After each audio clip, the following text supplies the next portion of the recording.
Baik, terima kasih. Bukunya gimana nih bukunya? Ada yang dibagi? Assalamualaikum warahmatullahi wabarakatuh.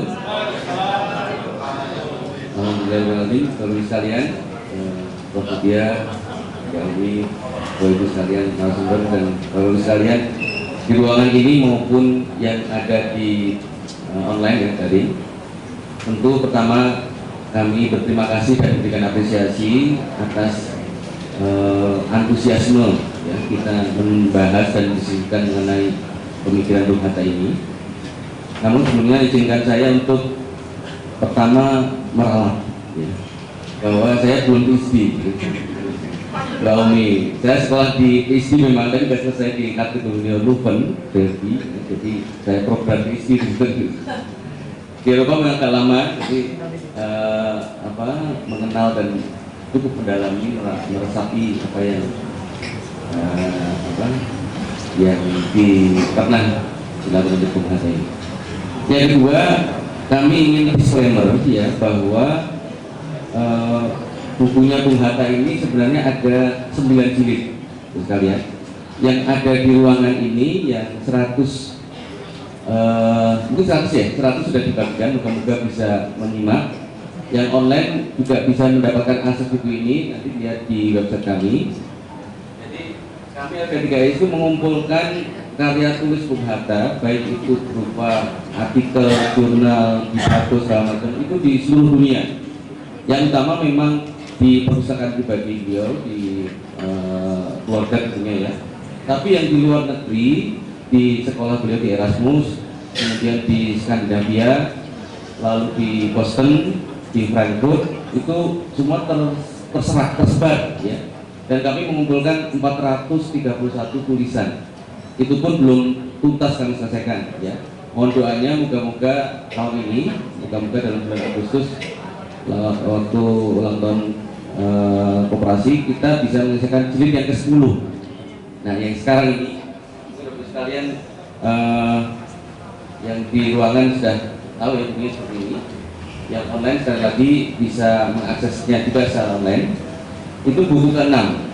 Sehingga ada beberapa buku yang lalu berangkai, karena beliau ini Bung Hatta ini tidak hanya merupakan ilmuwan cendekiawan, tapi juga penyelenggara negara, pejabat negara, dan juga beliau merupakan intelektual yang menginspirasi seluruh dunia. Lalu kaitannya dengan tadi disampaikan dua pembicara sebelumnya, kalau koperasi itu indah di tulisan ya, koperasi yang tadi beliau sampaikan, bahkan koperasi yang akan didirikan ini pun menurut Prof. Agus tadi akan baik bila ya gitu kan. Jadi ada kausalitasnya bila sesuai dengan apa yang dicita-citakan oleh bangsa. Nah, Prof. Agus juga tadi menyampaikan beberapa keberhasilan koperasi itu tidak kita temukan, bahkan negara lain yang kemudian bisa mendapat manfaat dari koperasi itu. Nah, jadi saya dalam kesempatan ini menyampaikan story behind the knowledge-nya ya, bagaimana penjelasan maupun background dari pemikiran Bung Hatta itu, atau kalau dalam bahasa agamanya tadi asbabun nuzul ya, atau mungkin penjelasan itu ya kira-kira indikasinya bagaimana.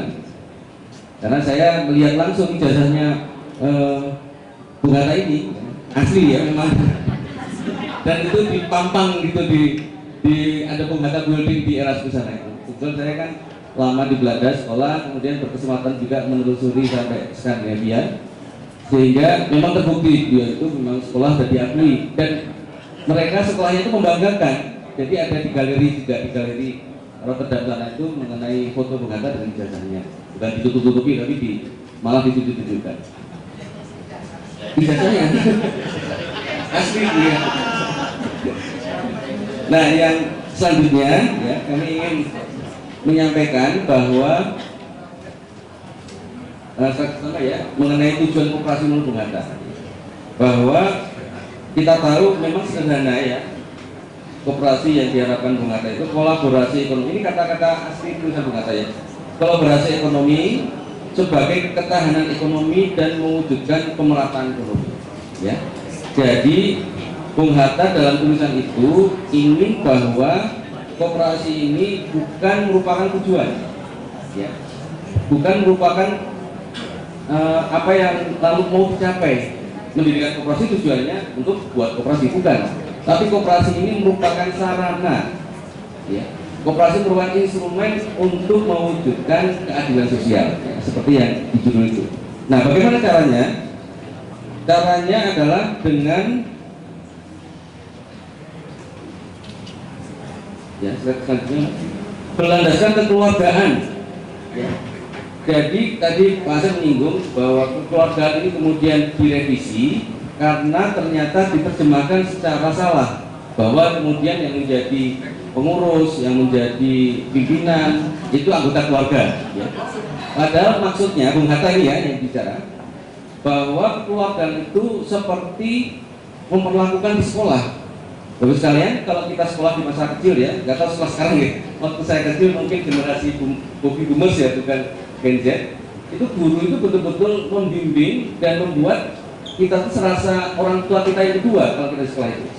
Nah, jadi Bung Hatta di bukunya itu menyebutkan secara eksplisit bahwa koperasi itu seperti hubungan di sekolah, murid dengan gurunya, guru dengan muridnya. Jadi ada mengajari, ada membimbing, ada juga mengawasi kalau kemudian keluar dari arusnya. Nah, jadi kekeluargaan itu maksudnya bukan anggota keluarga, tapi memperlakukan anggota koperasi itu seperti keluarga. Jadi saat ada yang butuh kemudian dibantu, ada solidaritas. Saat kemudian ada yang berlebih memberikan yang kurang.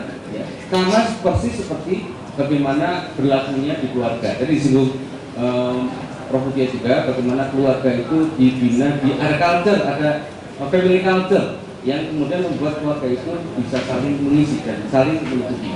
Nah, itu yang kemudian harus menjiwai anggota-anggota dalam koperasi.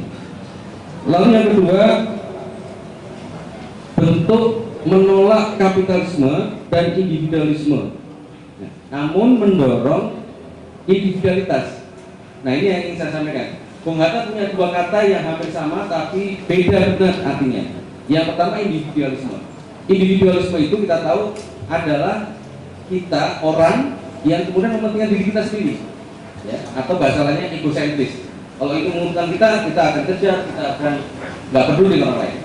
Namun kalau individualitas menurut Bung Hatta itu adalah individu kita itu berkontribusi kepada kelompok, sehingga dalam koperasi itu tidak ada yang disebut dengan free rider, tidak ada yang hanya numpang, tidak ada yang ikut saat terakhir SHU mendapat bagian, tidak begitu. Jadi koperasi menurut Bung Hatta itu anggotanya memiliki individualitas, dia harus berkontribusi apapun, apakah dengan uangnya, dengan modal misalnya, apakah dengan karya, apakah dengan tenaganya, apapun, tapi dia harus ikut berkontribusi apapun. Ya. Nah, kalau kemudian yang terjadi di beberapa koperasi, ya, beberapa koperasi itu kemudian hanya menunggu SHU sehingga datang Pak Amin di pertengahan acara. Nah, jadi kalau sekalian, inilah yang kemudian membedakan antara koperasi dengan implementasi dari koperasi. Jadi Bung Hatta melihat di Denmark misalnya, bahwa koperasi dari sekian banyak koperasi, ya, dan rata-rata terjadi di Skandinavia, itu ada yang disebut dengan community, ya, dan itu Pak Bung Hatta lalu berkeliling selama beliau menjadi aktivis, berkeliling di banyak penjuru Indonesia, karakternya hampir sama, bahwa komunalitas itu, ya, community itu menjadi dasar untuk membangun kesejahteraan bersama, kesejahteraan yang kemudian berakar dan berujung kepada keadilan sosial tadi. Sehingga kalau kemudian kita menghindari individualisme, tapi justru kita harus mengedepankan individualitas. Kenapa? Karena masing-masing individu harus berkontribusi dan itu khas. Uniqueness dari anggota koperasi itu harus memiliki kontribusi dan masing-masing kontribusinya itu khas, signifikan. Jadi penjelasan Bung Hatta mengenai individu itu seperti itu. Dan selanjutnya yang terakhir dan ini yang paling penting adalah kerjasama atau solidaritas dan nilai sosial revolusi. Bapak sekalian, dalam buku Bung Hatta Jilid 6 ini, beliau banyak sekali menggunakan kata solidaritas, empati, atau merasakan bagian dari keluarga tadi. Ya. Ini menyambung dengan yang pertama, bahwa anggota koperasi itu tidak hanya kumpulan orang-orang yang sama-sama melakukan kegiatan ekonomi, tapi solidaritas. Kenapa solidaritas? Di situ ada unsur take and give, ada unsur masing-masing anggota itu filling the gap. Ya, kalau ada gap antara anggota yang produktif dan tidak produktif, atau anggota yang memiliki sumber daya banyak dan tidak, itu ada apa mekanisme cara untuk menyeimbangkan. Jadi kalau Bapak Ibu sekalian, Bung Hatta memberikan ilustrasi seperti juga gigit itu ya. Kalau misalnya pas di atas, dia harus bisa menurunkan, atau pas di bawah dia harus bisa tarik. Jadi dia ada keseimbangan. Nah, itulah kemudian solidaritas itu menjadi fondasi dari koperasi. Nah, lalu bagaimana koperasi itu mengarah? Lalu tujuannya apa koperasi itu? Bung Hatta juga punya setidaknya 6 tujuan sekali.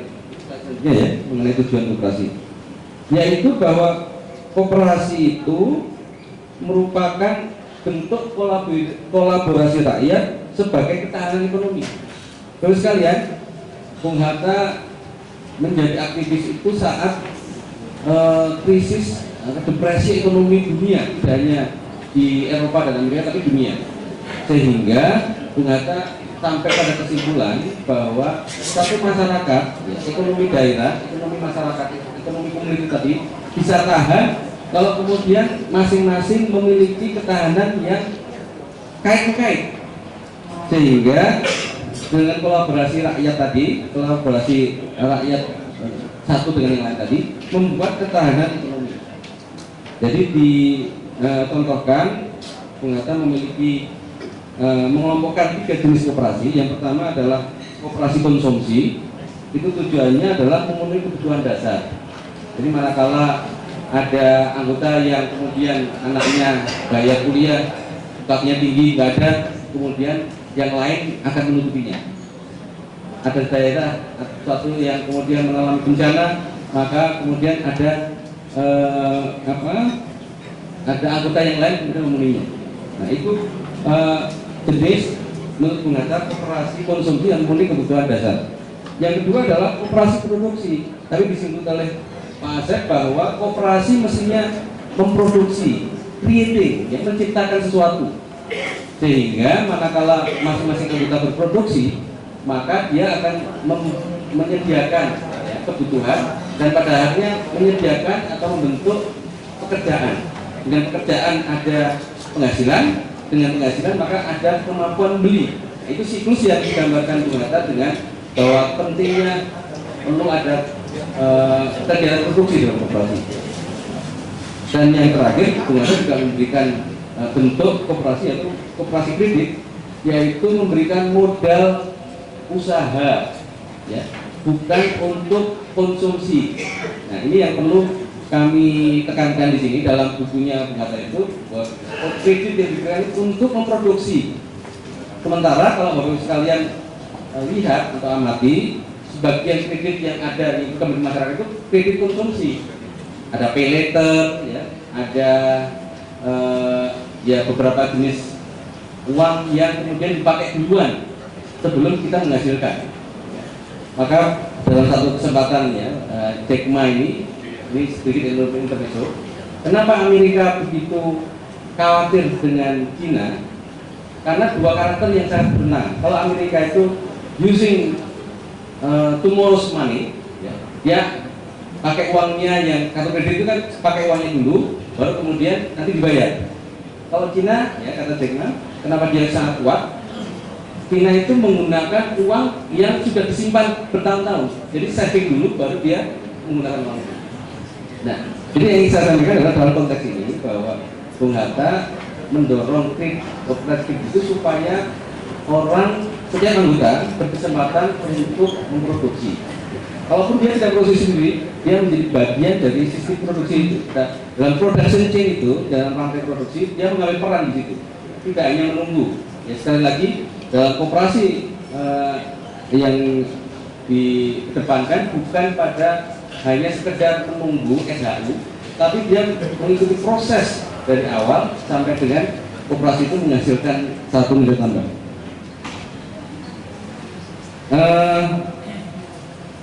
Oke, ada buku. Nah, satu poin lagi ya. Ini yang paling penting bahwa koperasi di bagian akhir dari bukunya Bung Hatta itu disebutkan bahwa koperasi sebagai jembatan ke demokrasi ekonomi. Bapak sekalian, bahwa selama ini apa yang populer bahwa pikiran Bung Hatta itu berkaitan dengan koperasi sebagai bagian dari ekonomi.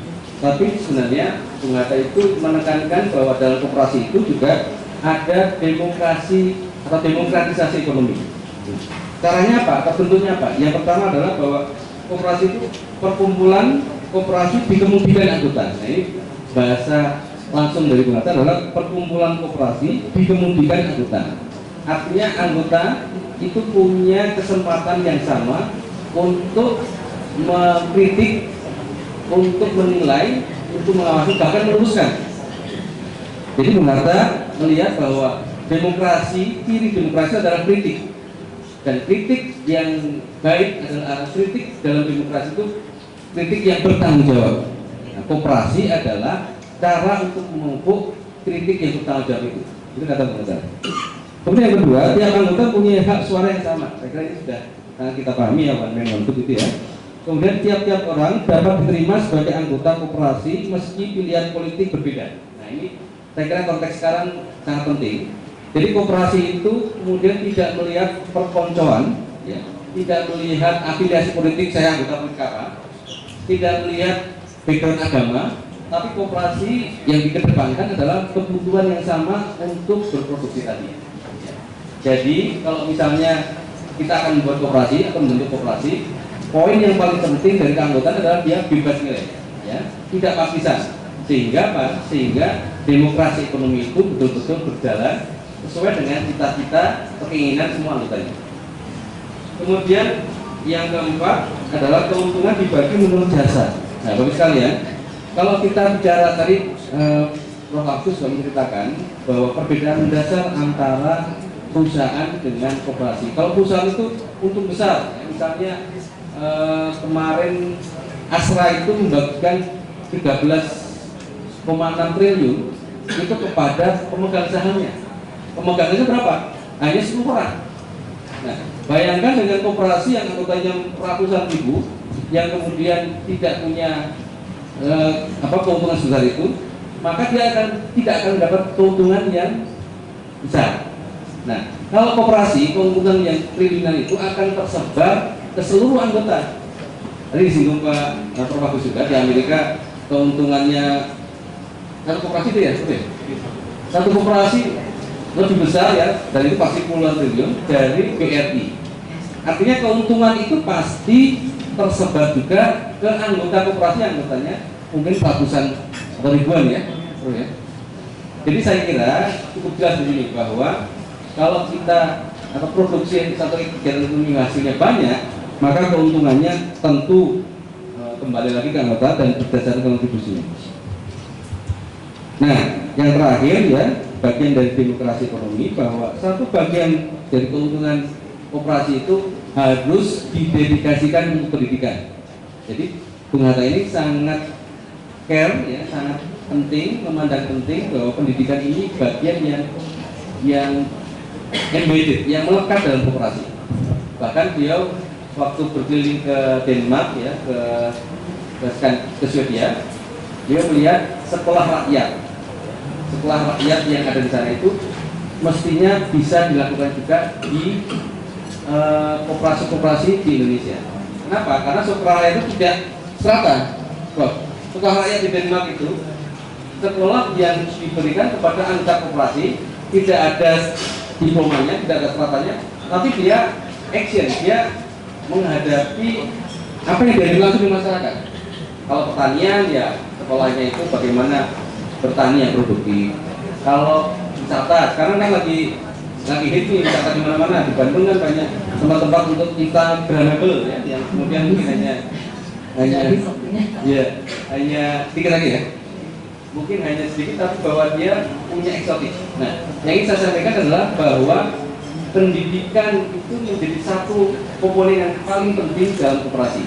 Dan pendidikan tidak harus formal, tidak harus katakanlah berstrata atau punya kurikulum yang ketat, tapi justru menjawab tantangannya.